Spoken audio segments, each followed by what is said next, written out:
Well, will you do us a huge favor and read your favorite excerpt from the book for us? Oh, sure. Okay, we're going to bring the book to you now. Okay. Okay. Okay. All right. Now this is a scene with Clay and 8-year-old Cordelia.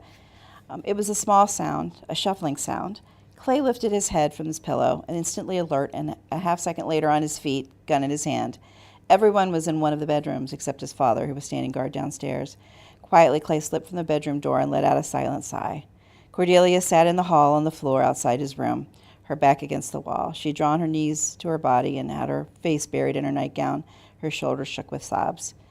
Looked like he'd be comforting another weeping Mazzetti female. He was glad this one was Cordelia. He could help. Seeing Stevie cry simply tore him up inside.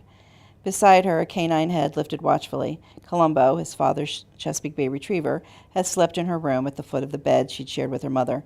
Stevie hadn't argued the presence of the dog after Cordelia had told her the dog always slept there. Technically, we're sleeping in his bed, Mom, she'd said plaintively. Well, technically, they were sleeping in Clay's bed, but he hadn't told them that. It was the most comfortable of all the beds in the house, and he'd wanted Stevie to get a decent night's sleep. It looked like Cordelia had wanted the same thing. Her head lifted when he sat down next to her, her little finger pressed to her lips. Shh, my mom's asleep, she whispered through her tears. Then she lowered her face to her knees again. We won't wake her, Clay promised. He stretched his legs out, reaching a tentative hand to stroke her hair. She shuddered and leaned into him, so he put his arm around her shoulders and kissed the top of her head. Bad dream, honey? She nodded. I'm sorry I woke you up, she whispered, stretching out her legs as he had. Her feet, which only reached his knees, were small compared to the boots he wore. But I hoped you'd be the one to come out.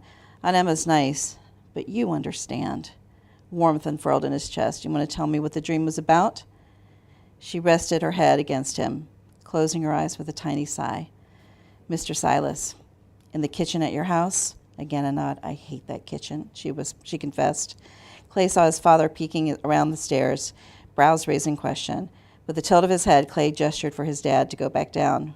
We're okay, he mouthed. His father's graying head disappeared, his steps on the stairs nearly silent. I'd hate that kitchen, too, if I were you, Clay murmured. That's where Cordelia stopped to breathe, her chest hitching. It's where he put the gun against my side. Mr. Silas, I mean. I know. Clay kept his voice calm. Inside, fury churned. She twisted to look up to him, curiosity in her eyes. How do you know? Paige was there, remember? She told me later. Somehow they'd managed to keep Cordelia's involvement from the newspapers, so she'd never had to worry about who else knew.